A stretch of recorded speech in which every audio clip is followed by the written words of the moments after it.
السلام علیکم۔ وعلیکم السلام۔ آج ہمارے پاس سٹوری ہے بیوقوف کسان۔ دیکھتے ہیں بیوقوف کسان کیا کرتا ہے۔ یہ دیکھیں، یہ ہے وہ بیوقوف کسان۔ ہاں جی، یہ نہیں، یہ والا بوڑھا والا۔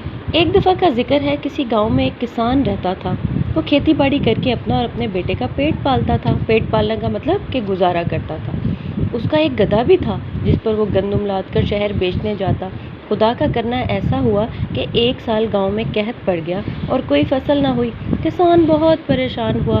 اس نے سوچا کہ ہم شہر جا کر گدھے کو بیچ دیتے ہیں، کیونکہ جب فصل ہی نہیں ہوئی تو پھر گدھے کا فائدہ۔ صبح سویرے اس نے اپنے بیٹے عارف کو ساتھ لیا اور شہر کی طرف چل پڑا۔ یہ وہ شہر کی طرف جا رہے ہیں۔ جب وہ ندی کے قریب پہنچے تو وہاں کچھ عورتیں کپڑے دھو رہی تھیں۔ انہوں نے کسان اور عارف کو گدھے کو کھینچتے ہوئے دیکھا تو ہنسنے لگی۔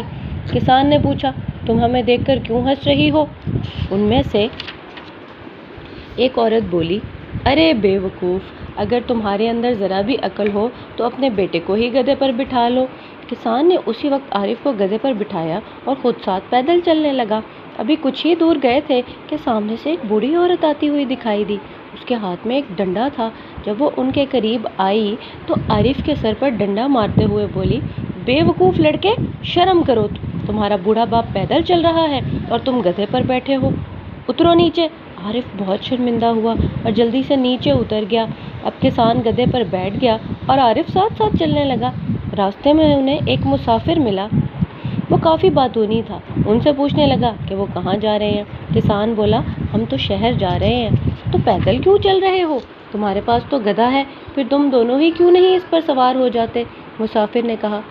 کسان نے یہ سن کر عارف کو بھی گدھے پر بٹھا لیا۔ اس روز گرمی بڑی شدت کی تھی۔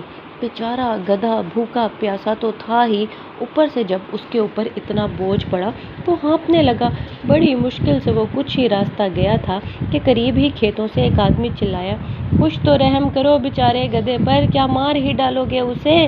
کسان بولا، تمہیں کیا، ہمارا اپنا گدھا ہے، ویسے بھی ہم اسے بیچنے جا رہے ہیں۔ اس آدمی نے کہا، ایسی حالت میں تمہیں اس کی اچھی قیمت نہیں ملے گی۔